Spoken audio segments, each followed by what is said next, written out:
Welcome to the Queer Confidence Podcast, the podcast to help you become your most confident queer self. I'm your host, he, she, they, Coach Alex Ray, and I haven't always been this confident.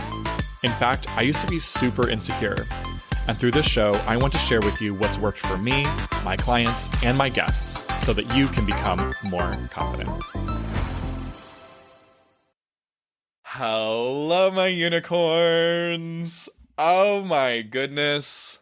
How many voices can you fit into one podcast? I feel like there's a lot of sexual metaphors we could make right here. It's like the podcast orgy. Get ready for it.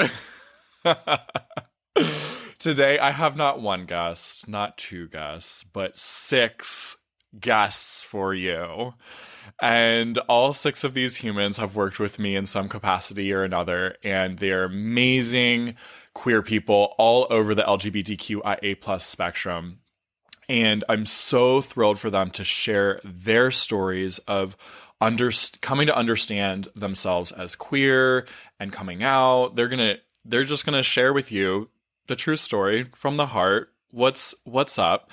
Because what I have realized is that we all have amazing different experiences, and the things that maybe seem ordinary to each and every one of us, like from our own story, are often the things that are most inspiring to others.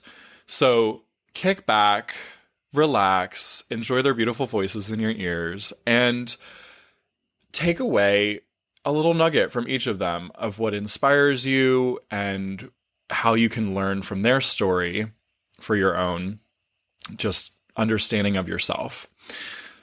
All right, so to kick it off, let's each introduce ourselves. So, hello, Amanda.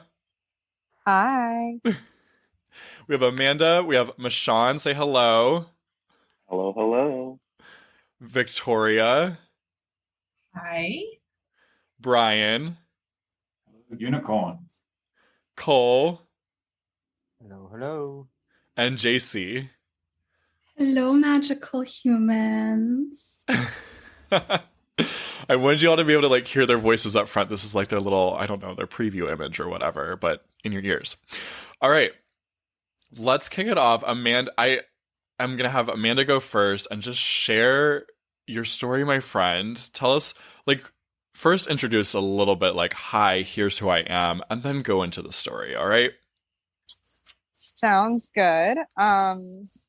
Wow, why is this more terrifying than actually coming out? Damn, this is woof. I have 1 bazillion listeners. It's okay. No, right? But that's literally why I'm hang on. When I came out, it was a little more traumatic than this, but also this is literally just talking about it. Wow. All right. Coming out to more people. Okay. It's my 3rd coming out, right? Yeah. Okay, wait, already that's a nugget of just, I feel like so many people are going to feel recognized just through knowing they're not the only one that feels nervous to share their story. Literally, I was oh, okay, this is fine. I was so excited to hear everyone else's, but I guess I'll go first in the gangbang. That's fine. Okay. Just starting it off, right? So I'm Amanda. I am a single mama. I'm a business owner. I'm an animal communicator, psychic medium, coach. I'm kind of a jack and Jill of all trades. I don't know what you'd call me. So I am a bisexual mother of a 3.5-year-old.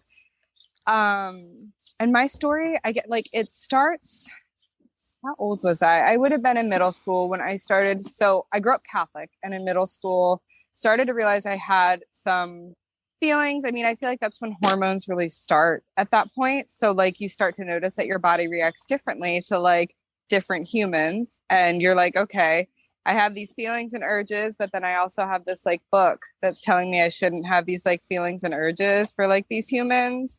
But also my parents say that, but also what's happening to my body. So there's just a lot going on during that time. So I didn't really honor those feelings, didn't really act on them, didn't really think anything of it until I got into high school. And once I got into high school, that's when I really started to recognize that the feelings were a little bit deeper than just surface level attraction. I ended up going to an all girls Catholic high school. So you can only imagine the the hormones raging there, combined with like the plaid skirts. I don't know if anybody else has like a thing for like role play and dress up, but like that does not do well for when you have like a thing for the same sex. So at that point, I had started kind of exploring that a little bit. Didn't really tell my parents about it. Because of just like Catholic shame and guilt. Not really something I wanted to like talk to my parents until I was sure. Sorry if you hear my child in the background, single mom life, right? That was around the time when, you know, I kind of started keeping those things hidden from my parents because I'm a teenager, like exploring what's happening and what I'm feeling, what I'm expressing, what's going on. And I didn't really know what to do with it. All I knew is like, okay, if I say something, I could get in trouble, right? Like it's the feeling of, okay, if I express how I really feel and speak up about what's happening, there's a potential like I could get grounded. I could be shamed. I don't know, like I'm going to burn in hell. I don't know what I thought. I just know that I was terrified to like say anything about it. So that kind of evolved into my parents checking all my things. I didn't really have any freedoms at that point. I was kind of like, because they suspected it. Parents aren't stupid. If it's one thing I've learned as a parent is that, you know, your kid and like, you know what they're up to. You know, when they're taking a poo in the corner, the look in their eyes, you just know. They may say they're not doing it, but they're pooing in the corner. Like that's just something I've learned along the way. So my mom found a note that I had written to my then girlfriend at the time and ended up confronting me with the note. And it was horrific and traumatic. And I just remember being like, yeah, okay, yeah, like I'm a lesbian. I like girls. At that point, I didn't know what like the Catholic Church teaches lesbian and gay. They don't teach bisexual. They don't teach all of these variations that you could possibly be. So I was like, okay, I guess I have to pick a team. That's how this works, right? Like you pick and that's that. Like, I guess that's how it goes. So I was like, oh yeah, like I like girls. That must mean I'm a lesbian because like I'm 15 and don't understand my sexuality. So that must be what it means. Even though I also like dudes, I don't really know what to do with this. So I ended up kind of being forced out of the closet at that point. I remember getting like dragged downstairs about how I had to tell my dad. So I told my dad, and that just led to like a clusterfuck, really, like of just emotions, a lot of screaming. I remember there was a lot of door slamming. My parents didn't talk to me for a few days. The only time they did talk to me was like to drive me to my grandparents to like tell them what was going on. So it was a very like shameful experience for me to not only not know what was happening, but not have the right resources, not know what my body was telling me, what I was doing, not sure how to navigate it. And I really didn't have anybody at that point that could like show me or tell me what was going on or how to explore it in a safe way. So I remember I had a girlfriend and I had a support system of friends who really loved me, but I got cut off from those when I came out. I was grounded. I wasn't allowed to do any extracurricular activities. I was basically allowed to go to school, go to softball, come home, and that was that. Until I was 18. That was the rule. Until I was 18, I wasn't allowed to. So I had graduated high school because my birthday's in June. So I graduated high school. I couldn't go to beach week, couldn't go to prom after party. I was just really depressed at that point and kind of lost my voice and lost my way and didn't really know what to do with it other than just be depressed and identify as a lesbian for a really long time. I think it was like 6 years. I identified as a lesbian until the whole world kind of opened up. I turned 18 and started exploring things more. And I was like, wait a second, hang on. Like I can like both guys and girls. And it wasn't until I went through like a traumatic breakup with my ex-girlfriend where she ended up cheating on me with a guy. And I was like, okay, well, this is a conundrum that I never thought I'd find myself in. Like, let's confront this. Wait a second. Hang on. So you're telling me that like you can leave me for the D and that's a thing? Like, well, clearly if it's that good, I know I'm great. So like, if it is that good, I need to give this a try. Like, I was like, if that's enough to pull you out of this, then like, what am I missing? Oh, so we like to call that my hoe phase, where I just basically was like, I'm just, you know what, like, let's give it a try. Let's give it a whirl. Treat it like a carousel and like, let's see what happens.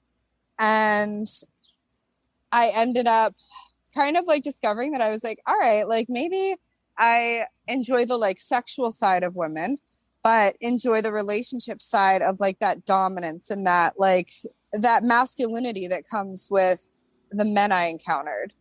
And for me, I think like aesthetically, I appreciate women and like I enjoy the sexuality and the sensuality and all of the things that come with being with a woman.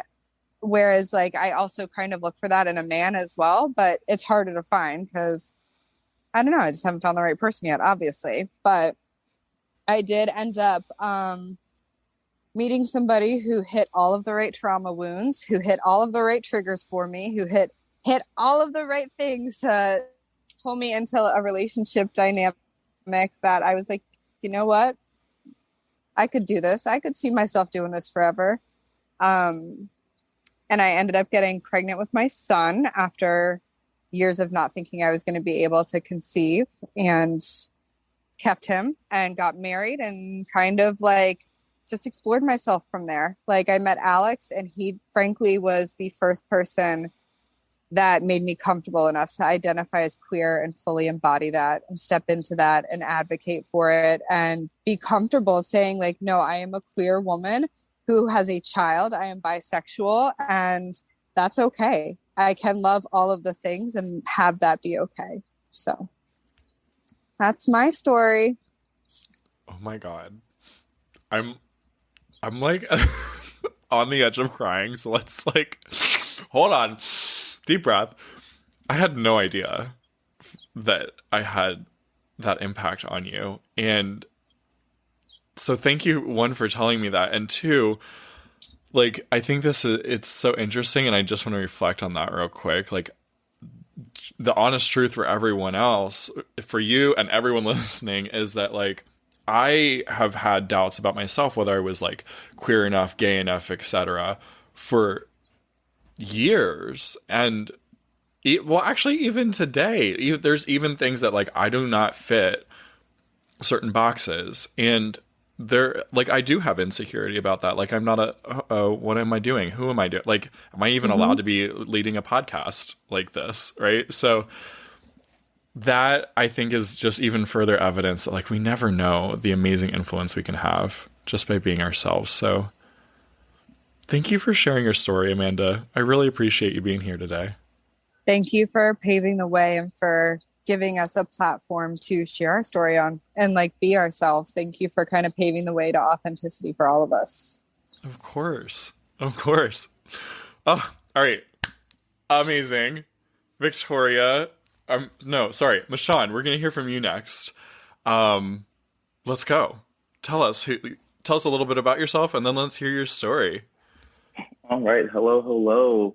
I'm Michonne. I am in the military, and also own my own business as an image consultant. And I guess we will kick off into just my coming out story. It's kind of hard going after Amanda, but here we go. So I've always known that I've kind of had attraction to the same sex.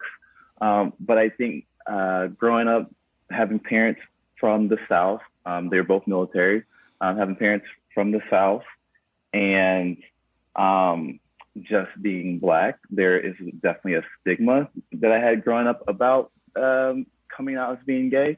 And just in my story, I never actually had the chance to make it my own story to come out. I've always been kind of forced out. So the first time that I was forced out was in high school, I was dabbling, trying to figure out, the whole sexuality thing, which I think a lot of people try to do right around that time. And my boyfriend at the time, my very first boyfriend, used to do the texting back in the day, which used to be notes. So we used to pass notes back and forth. And of course, as a teen, I just threw it in my book bag. Didn't think anything about it. My parents go into my book bag, they would read my notes because, hey, I should have some privacy, right? Yeah. Learn the hard way that you don't really get that at some point when your parents need something. And so one day for back to school night, because my parents were really involved and are very involved in our lives and still are, my mother decided to go through my book bag, and she found notes and decided to read the notes. And yeah, when you get a note from, a guy's name and he writes to my Nubian prince, yeah, that really caused some concerns. So needless to say, there was a gigantic freak out.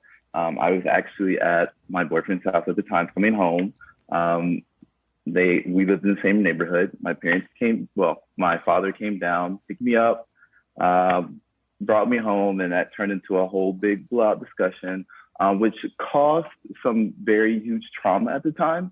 I think there was, and I don't want to make it seem like my parents are bad people. I just think it during that time, I think there was just kind of horrible reactions.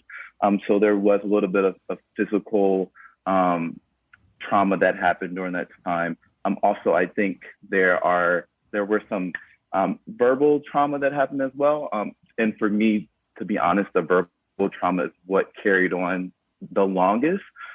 Just because when you have a parent tell you that they are embarrassed by your sexuality is kind of a lot to kind of deal with when you're a teenager yourself trying to figure out life. To have that being said was a lot. So during that time, I went back in the closet and said, hey, I'm, no longer gay, got a girlfriend who turned out to be a lesbian. Hey, so it all, kind of worked out for a while.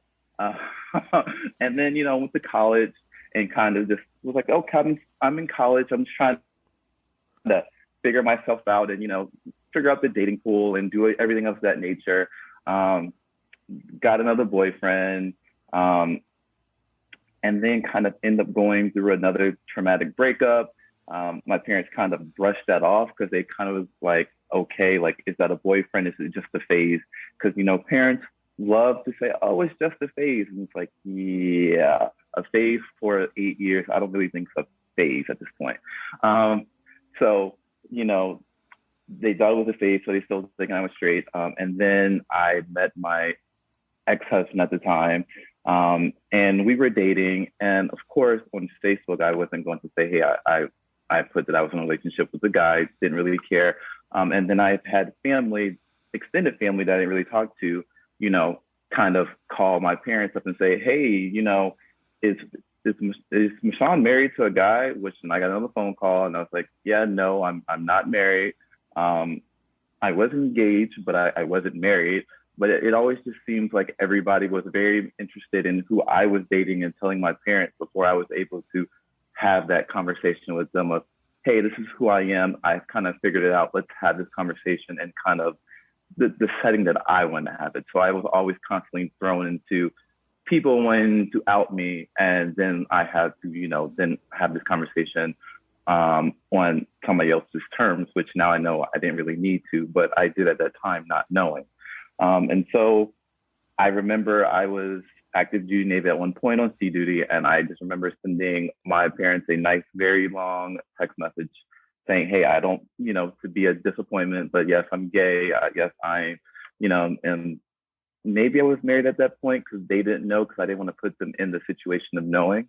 So I may have been married at that point. I may not have. I don't really remember at this point. And just kind of just laid everything out. And, we just kind of had a conversation about my, sexuality. And to this day, my parents and I have come to a better relationship. We don't agree on they say my lifestyle.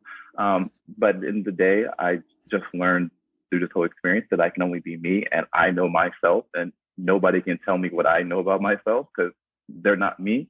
But we're in a better place. And I am just 100% honest with them of this is who I am. And I do identify as queer, and I do identify as gay and homosexual. And I have my own spirituality, and I am who I am, and I love them, but I'm going to be me. And this is who I am.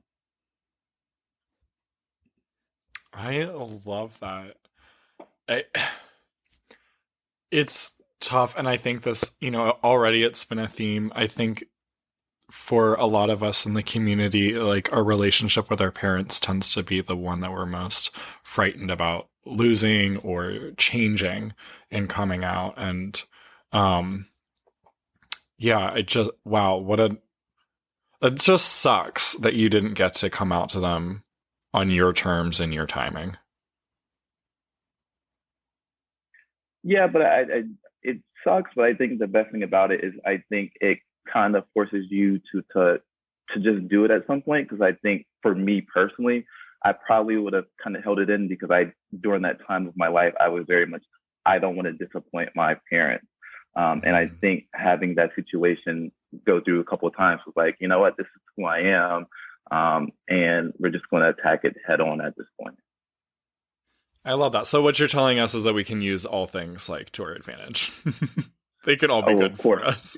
Oh yeah, you have to. It might suck during the time, but if you look back, it might have served a much better and bigger purpose than you actually realized during the moment.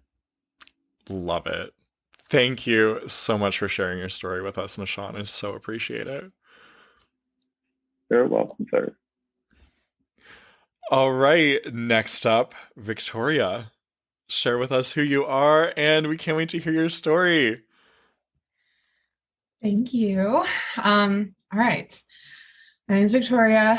I am an empowerment coach. I help people socialize as women feel good about themselves. I'm really big into body acceptance. I'm a fat liberationist, an abolitionist. I'm really into just reforming social justice and our political system. So that's a little bit about me, but as far as my queer identity, it's interesting that both people before me have, and what you were just saying, Alex, talking about parents being a part of this, but that really wasn't the case for me. My parents were really accepting. I always heard it doesn't matter, we don't care. Love who you love. If you're gay, it's fine. And that's awesome. However, I had so much internalized misogyny and homophobia from just society and being socialized into heteronormativity and being socialized as a woman, needing the male gaze for validation. It made me not necessarily fear my queerness, but I was very ashamed of it. And so I did have a girlfriend when I was 14, but I was never able, it lasted a couple of months, but I was never really able to fully embrace being in that relationship because of that internalized misogyny and homophobia. So I would mess around with my friends behind closed doors kind of thing. We were actually we were kind of fucked up, honestly. We would go on Omegle and shit and make out at, I don't know what we were doing. You were being kids in the age of the early internet. Yeah. So ridiculous.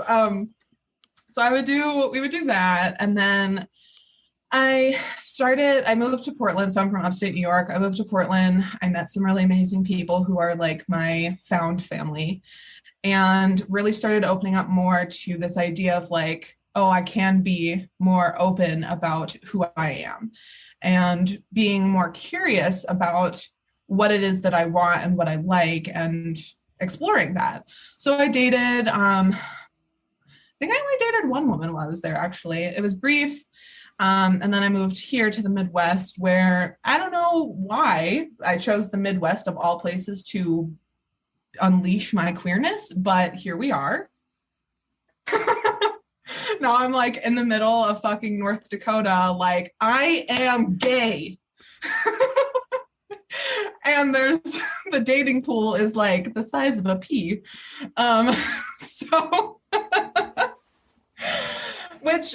So I do identify as queer. I don't know if I am a lesbian. I have toyed around with that idea. I'm still figuring things out. I lean more towards that. I definitely am more attracted to AFAB people. My gender is something that I've also explored. I'm pretty sure I'm non-binary, and that is also something I'm like, I have no fucking clue, but probably we're gonna see.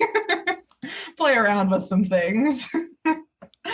I'm also polyamorous, and that I think was like more scary for me to come out as, especially with my parents, because like, yeah, they don't give a shit if I'm queer, but if I'm queer with multiple people, I don't know, that might be pushing it.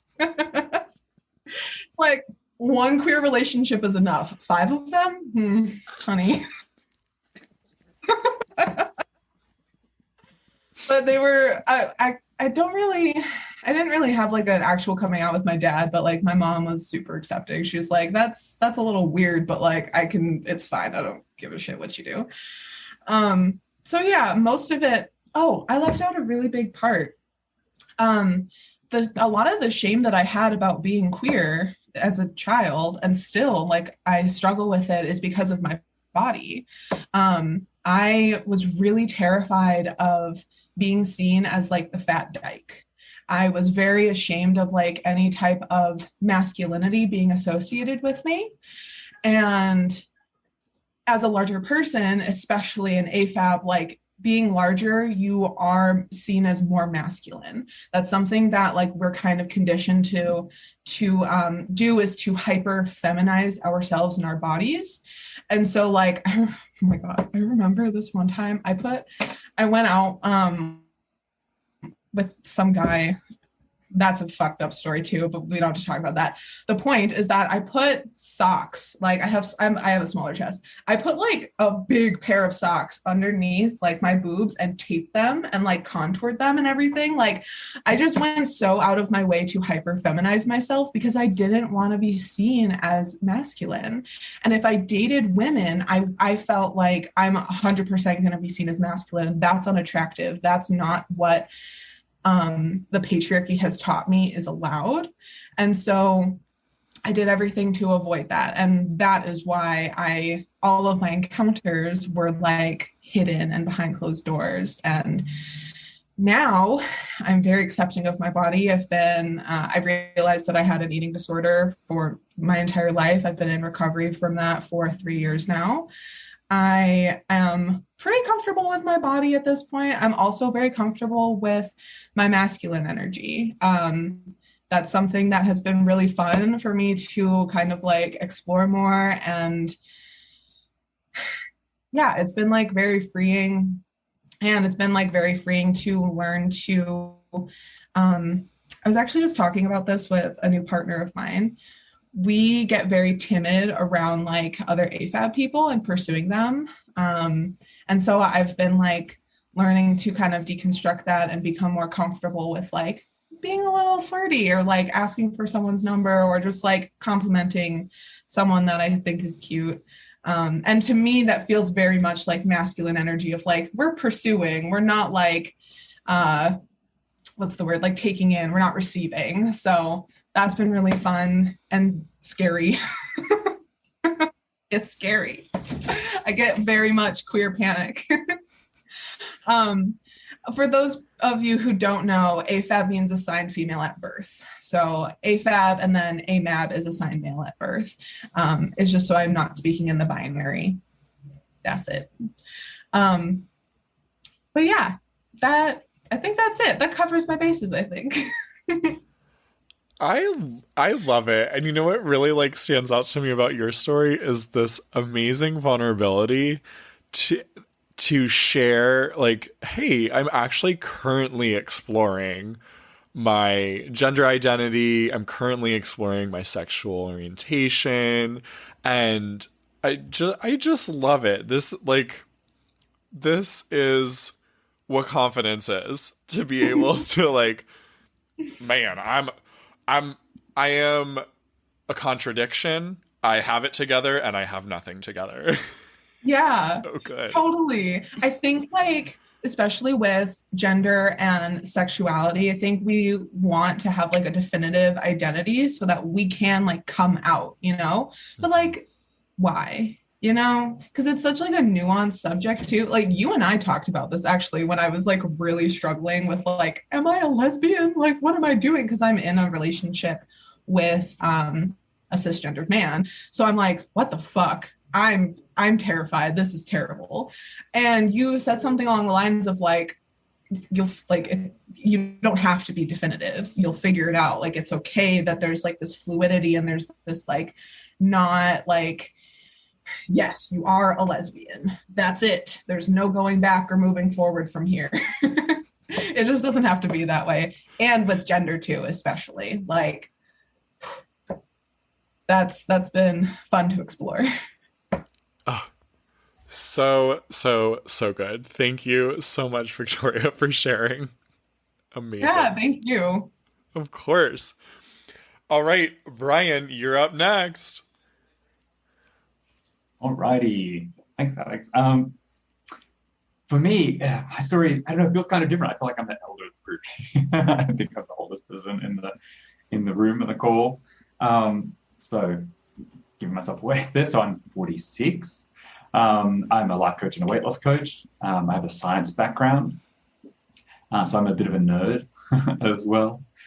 And for me, my journey with my sexuality. So I've always known that I was different in some way, but I didn't really know what that meant for the longest time in my life.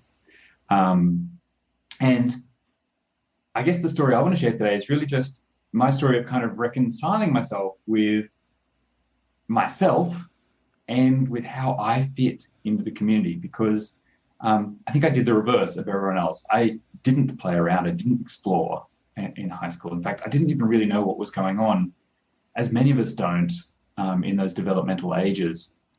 I just knew that I was different in some way. And I always, talk about my sexuality as like, I've always known I was gay, but I didn't realize it until my late teens. And it really came home to me in two ways, because actually before I get to the ways, I didn't really know what being gay was, right? It was this word that I heard bandied about, always in negative terms, always as either a slur or, as from a religious upbringing, that it was a sin, that it was shameful, it was an abomination. And I don't want to be that. That sounds terrible. And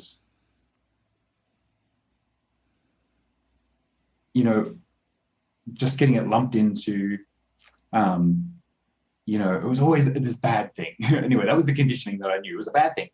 I didn't know that it applied to me. I just knew it was the thing that was supposedly bad, that you should feel terrible about.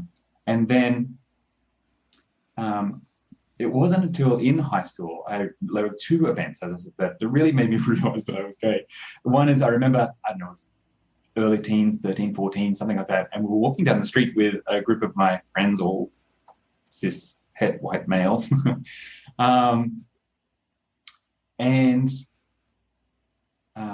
just been living my life, noticing what I've been noticing. And all of my friends were suddenly exclaiming about, did you see that?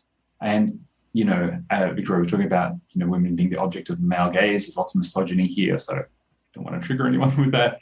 But they were like, did you see the boobs on that? Like, did you see the rack on her? And I'm like, no, actually, I didn't. It's the first time I realized, like, I was checking out the guy's package who was walking with him. And that was the first time in my life I realized, oh, all my friends aren't seeing the world the way I'm seeing the world. there is something here. I'm like, oh, okay, hold on, wait. And of course, I knew at that point, like, that there had been enough shame about it. I was like, ooh, okay, now I've also got to hide this, right? The second event, here in Australia, we do have comprehensive sex education, so yay us. And there was a class, I mean, this was probably, what was really too late to having this, but in our year 10, I guess, late middle school for you guys in the US, that we'd have the sex ed class and like, okay, this is the physicality of how it works. This goes here, this goes here. And I remember that class really so vividly because they were talking like, PIV, penis and vagina sex, and then they were talking about, and here's how anal sex works. And of course, a group of immature teenagers were all like, whoa, that's really gay, you can't do it. And we're really deriding and mocking the teacher then just for doing their job, like doing his job and teaching it to us. And, I remember walking away from that class, coming home and going, recognizing my gynophobia at that point, like, ooh, yeah. And like vaginas, I don't want to go anywhere near those, yuck. What's this anal sex thing? How does that work? I was really curious about it. And so it was kind of, that's when I linked to the word gay, I know this is not true for every gay person, but this is what they mean. Guys who like other guys, who have feelings towards them, who want to have sex with other guys, like, oh, I'm gay. Oh shit. Like, that's me. That's that horrible thing everyone's talking about. And that really started a lot of fear around it then. Up until then, I just been living my life. I just been attracted to what I've been attracted to. I just knew I was just fascinated by other guys and, having the, sneaky checking each other out in the change room sort of thing that I thought was just normal. And it was normal for me. That's the thing.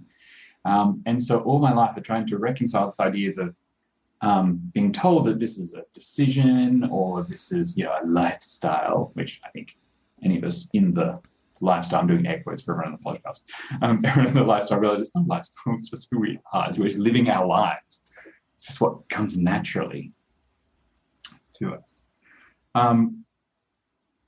And so, really learned then, I have to be careful. This is the thing most people don't approve of.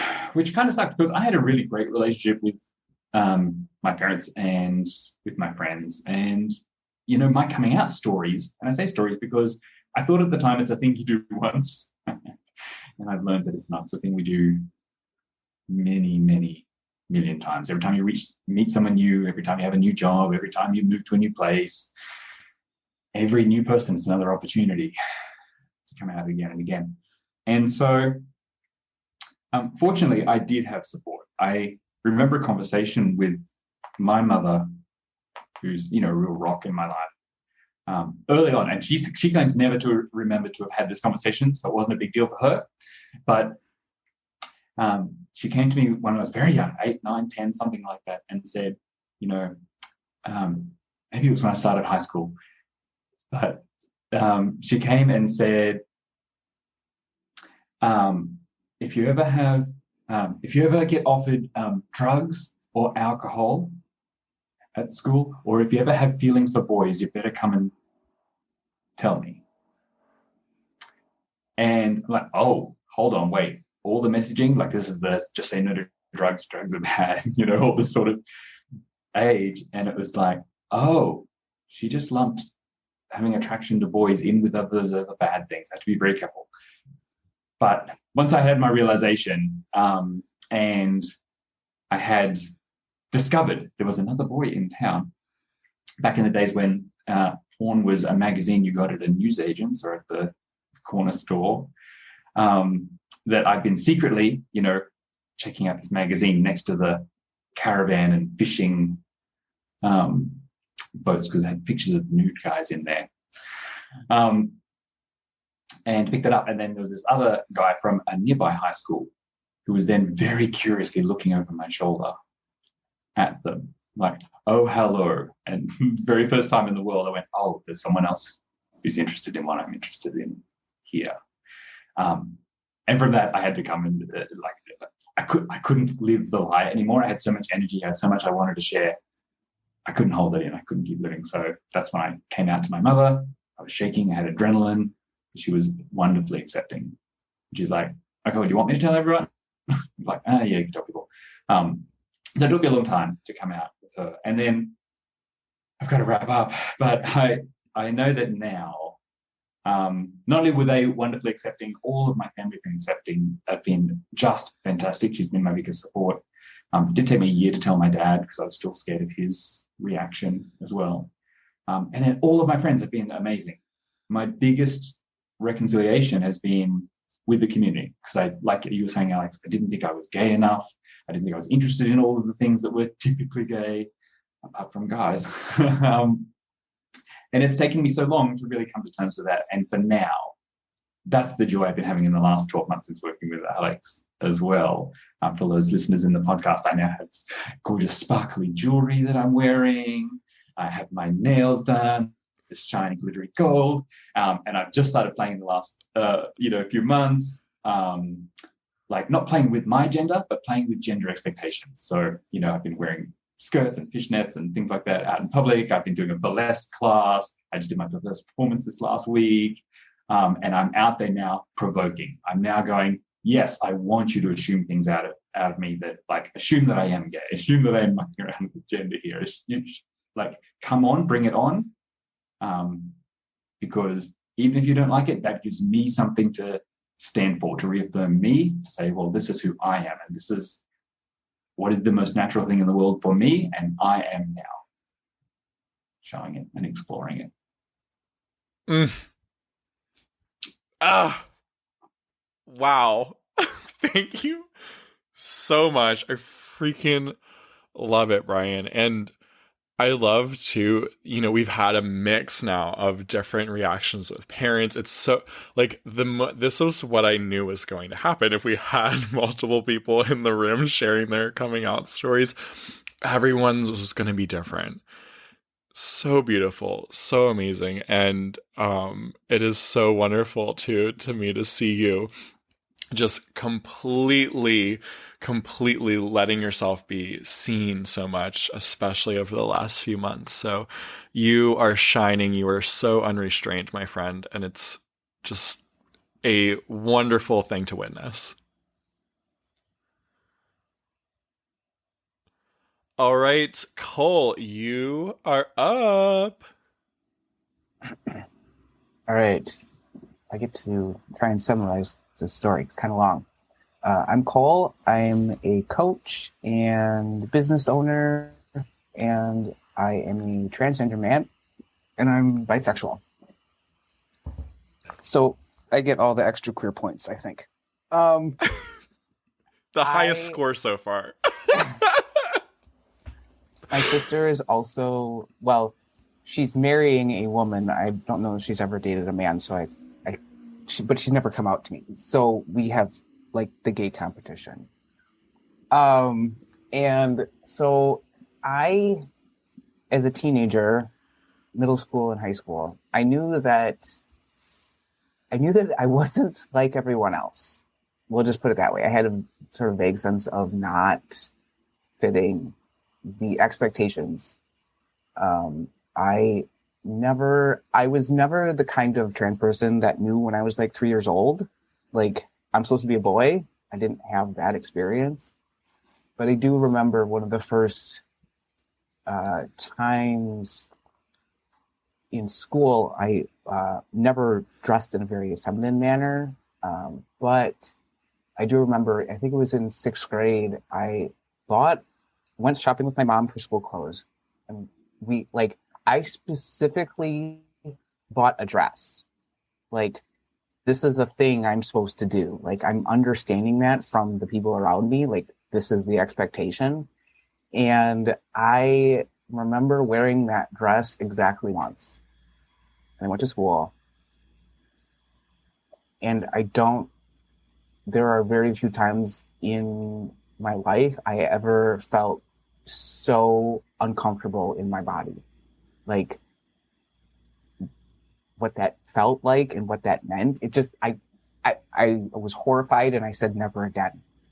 And I think it was until maybe graduation, I maybe wore a dress at graduation, my high school graduation. But the whole time I kind of thought like, I must be a lesbian because there's no examples of trans men that were available at the time. I graduated in the year 2000. So this was a long time ago. There's a lot better representation now, but at the time there was just none. And I remember kind of grabbing onto that as being like the only option, right? Like I definitely am not a straight woman, even though I kind of like men, but this must be the thing because this is the only thing I know about. And that was kind of carried me through till college. And I got involved with there was like a LGBT group in college. I went to a small state school in Wisconsin. It's pretty rural. There was 8 of us, I think, maybe in that group. And I remember being really uncomfortable even trying to come out as a lesbian, like being really unsure and not like doing it, but really reluctantly, like not really wanting to identify myself. And this was true even with that group and even on with my family. I was dating a woman for a while. And during that time, I kind of realized that this was close, but not quite. And at the time also, there was more online community and I was hearing about like butch and femme and these kinds of roles that people were exploring in the lesbian community. And I thought, well, I must be butch because I'm definitely not femme. And this whole gender thing is just super confusing. And I don't like this is the closest thing I understand. And I remember from that point going, okay, that must be it. But then realizing that still wasn't it. And I read a blog that a trans man posted on the internet. And I remember being completely enthralled, just like, what is happening? I'd been exposed to transgender women through like cable TV. I mean, they were, but in a horrible, horrible way, like the most degrading way that you possibly can. I mean, they were like a sideshow on TV, right? And I remember being super uncomfortable about that, but obviously not understanding why. I was still a kid at the time. But I do remember reading this blog from this guy, and I just went, oh, that makes more sense. And it was just like, it clicked. It was like a one and done. It just clicked. Oh, okay, now I understand. And then I was left with the question, like, how do I even approach this with my family, with my friends? And with my friends, I kind of just said, hey, this is a thing I'm kind of like thinking about and exploring, and I'm kind of confused. And so I sort of said it that way. And they're like, well, do you have like a new name picked out? And do you want us to like help you with this? And I remember that being so amazing. Like, they were just like, sure, whatever you need, we will help. Right. And that was some of the most seen and validated I think I'd ever felt in my life. And so I was dating this woman and I explained to her what was going on, and she was actually pretty okay with it, and that was great. But then it came time to I knew that transition was probably the thing that I wanted to do. I didn't have a lot of details at the time. It was still very much kind of gatekeeper-y. Like, you needed to have so much therapy, you needed to have a letter from a therapist, you need to do all the things, da da da da da. And I'm like, I don't know how I'm gonna ever have the money, or like how I'm gonna make this work, but I at least need to tell my parents.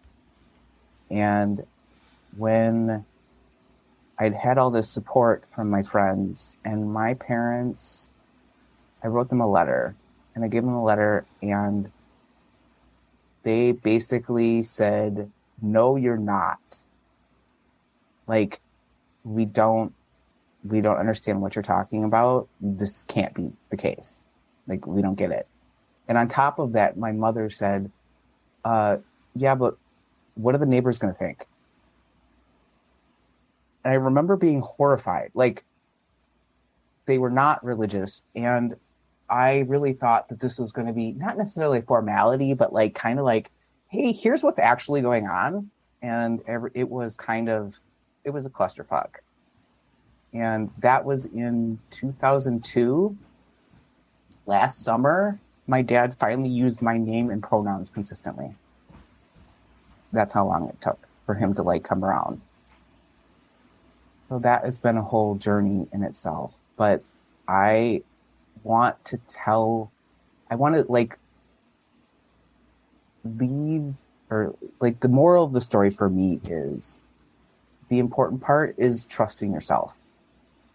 Like, if it doesn't feel right, and just keep letting yourself be open to the options, to the possibility.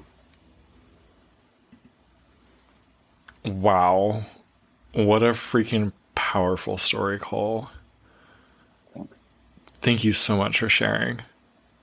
So appreciate having you here.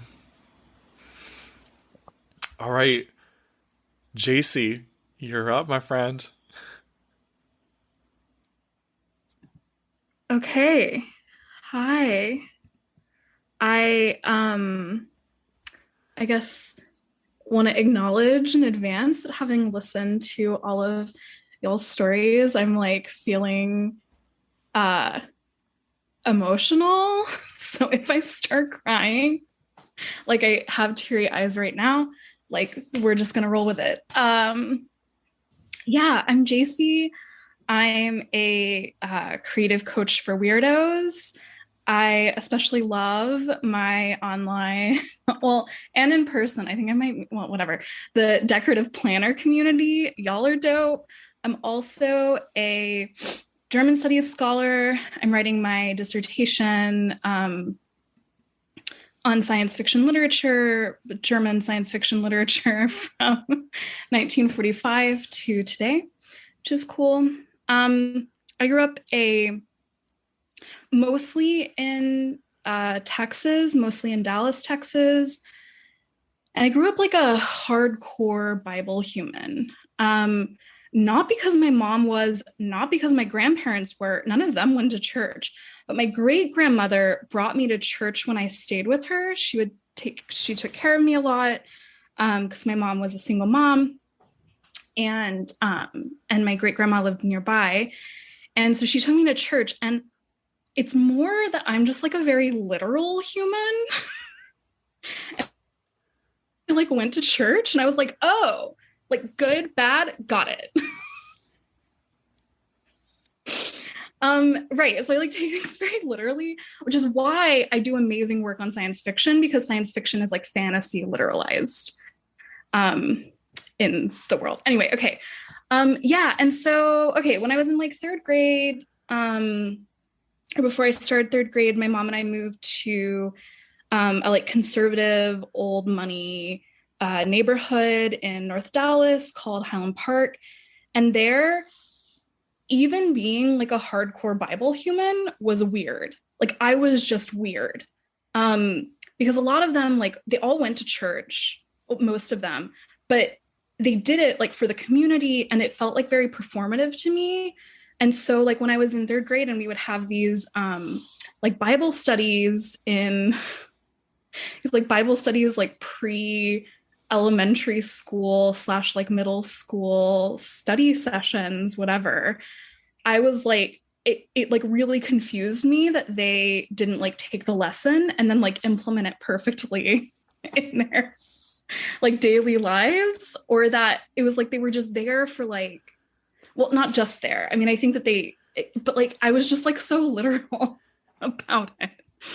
And I like tend to be kind of weird wherever I go. And I think that that's, I don't know, like I think a lot of people, I do feel like pressure to conform, but I think I'm just like I just have like an inner rebel that's like so strong that like, instead of conforming to color, okay, I like to explain it with color theory. So like, you know how you'll have like a gray color, and if you put it on black, it looks whiter. And if you put it on white, it looks darker, like it looks blacker. Like that's kind of how I always feel in situations. Like when I was in debate, like a political debate organization in college, I was like the weirdo who read philosophy and was always talking about Heidegger. When I was in grad school and hanging out with all the like German studies people, I was the one who would like put on the debate, like the political debate. This is like in 2016, like the election debates, right? It's just like, I feel like it's like I don't know. I'm just like, I feel like the elements in me get exaggerated that aren't what everybody around me is doing. Anyway, okay, sorry. So I think that my sexuality happened, or I don't know, like I understand my sexuality in that context. So like, I think as I was exploring, it was like read as just like trying to be weird, or like another weird thing that I was doing. And I had some like issues with sexuality, but they weren't as much related to gender or the gender, like my performance of gender, my understanding of my gender, or that of the people that I was interested in. It was more like that sexuality itself was devious, and literally like my stepmother, my biological father's wife, has like called me the Antichrist because of the way as a child that I was like exploring. I understood that sexuality was devious, right? Like, or was wrong. Like I knew the Spice Girls were like too sexual, but I was also very interested in that because it was bad, you know? And then introducing that to other people was then, of course, also bad as a child. So that's where I think a lot of my shame around sexuality comes from. Less has to do with, anyway, but there's not really like labels for that though. And so I think, yeah, sorry, I'm like moving through my notes because I just like wrote all the things that might be possible for me to think about.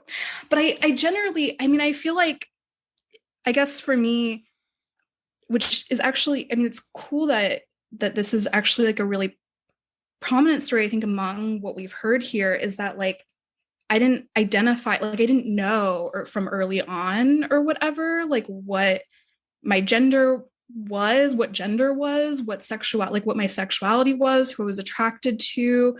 I just like kind of, I feel like I am. And then the kind of labels that are put on top of that don't really feel right to me because they don't like encompass all of my experience, which is like both, I don't know, like I have a very traditionally like feminized body. Like I have big boobs, I have a belly. I'm basically like a traditional figure eight, except like instead of an ass part, I have like a belly part. And so like, even so it's like but I was very interested in high school in wearing like jeans and t-shirts. I think like this was one like scene in which this like happened. Oh shit, I'm supposed to be wrapping up. Okay.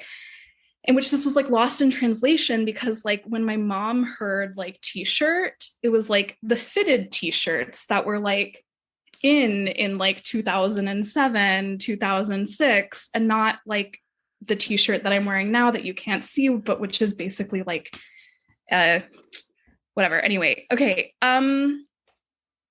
But in high school and around the time that I was like reintroduced to the idea of sexuality, I was like reading critical theory for debate. And so I like read Judith Butler and Michel Foucault, and I was like, oh, okay, like gender doesn't really, like this is all just made up anyway. This like doesn't exist.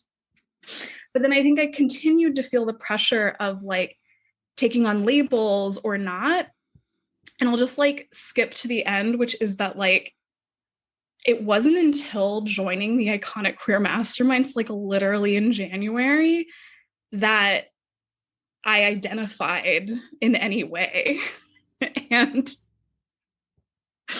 I felt like a total imposter when I joined, because Alex and I connected when I saw one of his posts about coaching being BDSM, like being a power exchange. And I was like, oh, this is super cool. I think I'm really interested in working with this person. And so we like started talking, and throughout the course of our conversations, he never like asked me how I identified. And so I got there to the first day of the Iconic Queer Mastermind, and I was like, haha, I tricked these people. They don't know that I'm actually not queer enough to be here. As if like thinking that coaching is BDSM like isn't an indication that I belong. And then after the first day happened, he sent us this email that was like, hey, I'm like editing your intro videos and like adding some stuff to the end. Like, how do you identify? And I was like, I don't know. Oh my god. I've been on mute and I'm laughing so hard. So I don't know. I identify as queer, but I've like had sex with girls, had sex with guys. I don't know. Sometimes I like performing. I like wearing dresses and like performing femininity. Sometimes I like not. I just feel like I'm a glob. You know, this is why I love the term queer, though, because it is so broad and inclusive. And I feel like that's just like, you know, whether you use it if you want to or not. But like, to me, that's like the wonderful umbrella that just is permission to be not normal. And normal being like whatever society says you're supposed to be, you know? So you absolutely are queer, and you don't have to have any specific label. And I love that about your story.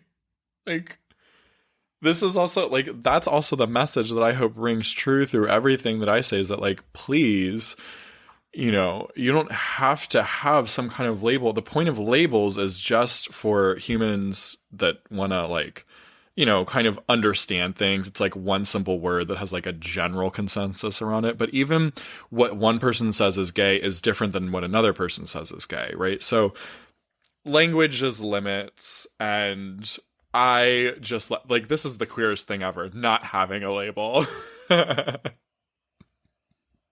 It's like T-Mobile, the uncarrier. You're the the unlabeled. Yeah, and I think like I got some pushback from like people, like queer folks that or I don't know, like lesbians that I encountered with like a friend at one point. Right. So some situations where I encountered some pushback where they're like, oh, you don't like labels. And it became this like, you don't like labels, as opposed to like, I don't know, I just like exist in the world. I think actually like prevented me from feeling comfortable like exploring even what those could possibly be. I don't know, like I feel like I'm kind of resonating with parts of like Brian's story too, where it's like, I don't know, like or finding community around that. Yeah. I love it. JC, thank you so much for sharing your story. That was amazing. So appreciate you. All right.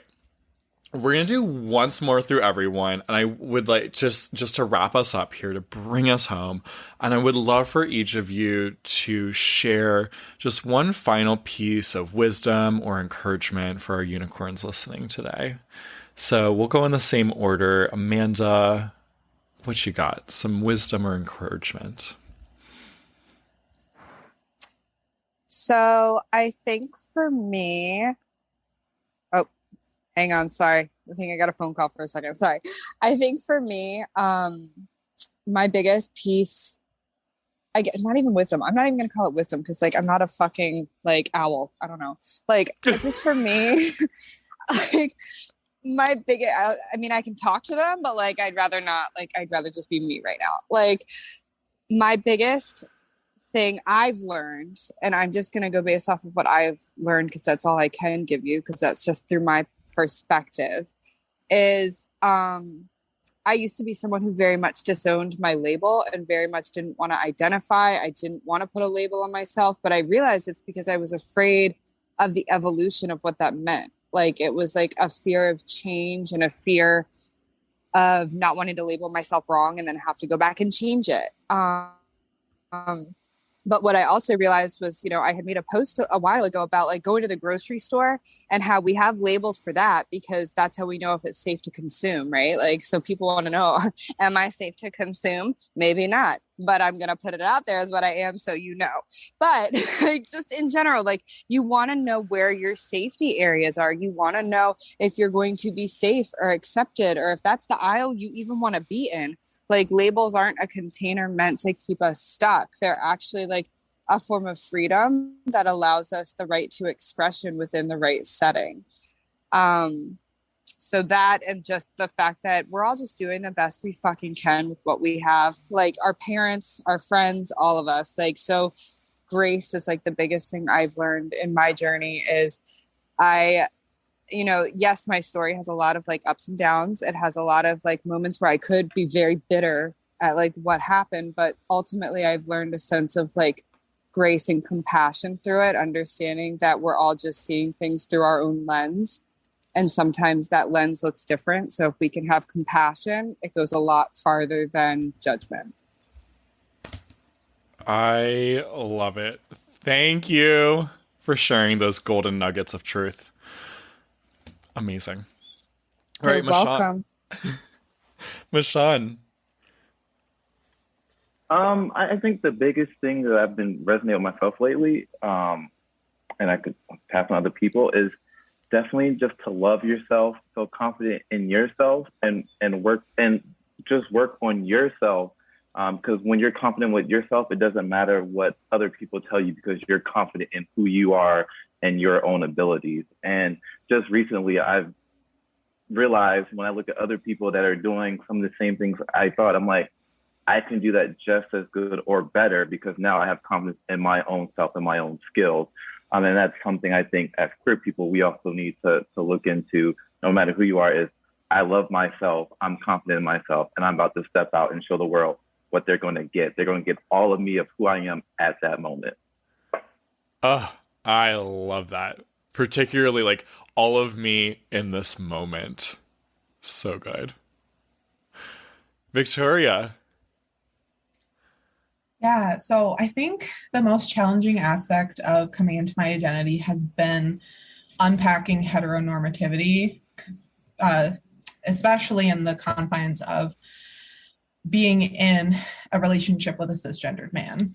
And so this is very specific, but if you too are struggling with that, or just in general, when you're struggling with like your sexuality or gender identity, be honest with yourself, be honest with the people around you, and honor your feelings. The worst thing that's going to happen is that it's going to feel really uncomfortable. And I mean, it's going to feel uncomfortable anyway, so you might as well talk about it and honor it and try to figure it out and move forward in a way that is going to be good for you. So good. So good. All right, Brian. I just want to echo what everyone else has been saying. This honor yourself, be truthful to yourself. And trust yourself to give yourself the time and space to figure it out that you need, that you feel comfortable with. I want to share one little other insight that I learned from another podcast here in Australia, the Innies and Outies podcast done by our national broadcaster. But I heard this term that rather than thinking about it as being coming out, because coming out is about, it's a real act of courage, of declaration, of putting yourself out there, I guess, for judgment. And yes, have your own back for that. Make sure you're safe. Make sure you've got the support around you. Have your own back to do that. But also then think about it in these terms as, what if it's not coming out, but inviting people into your world, inviting people in to your experience of who you are and who you're going to honor with that information. Well, shit. Now we all need to go listen to that episode. Will you get that to me and I'll put it in the show I'll find it notes? for you, yeah. Okay, amazing. Thank you. Cole. So I think I'm just going to go back to what I was talking about before and say, just lean into your own authority. Nobody knows you like you do. And there's nothing anybody else can tell you about yourself. Like, they don't know the truth of you the way you do. So lean into that, because it's the only way to really find your own freedom. So good. So good. JC.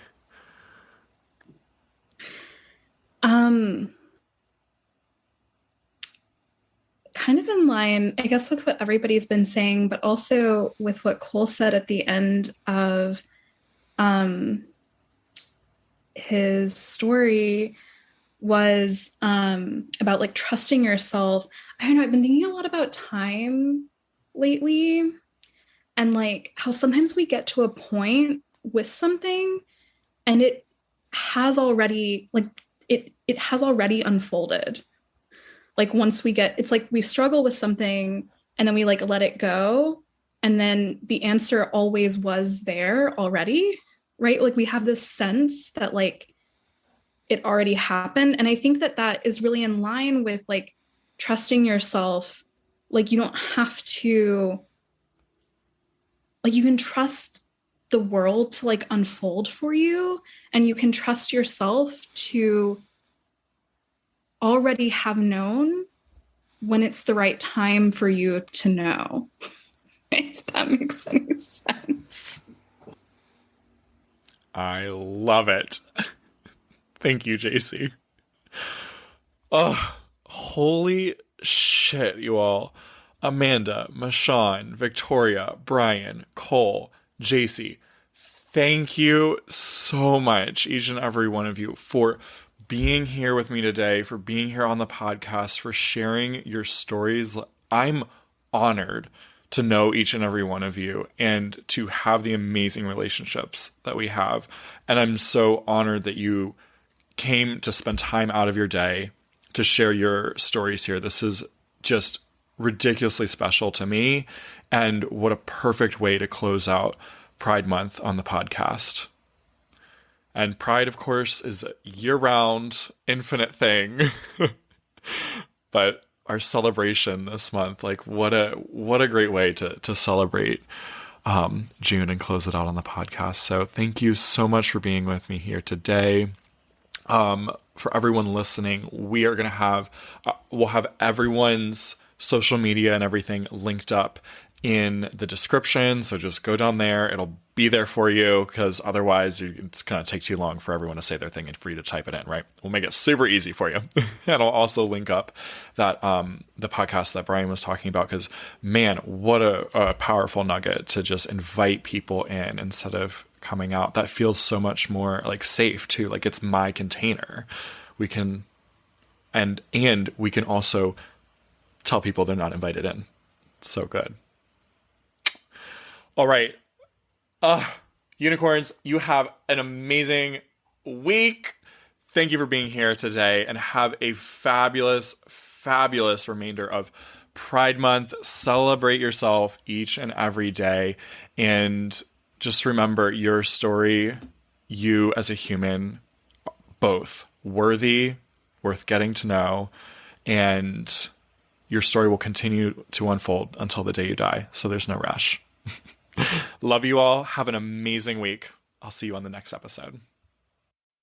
If you enjoyed this episode, don't keep it to yourself. Share it with a friend so they too can become more confident.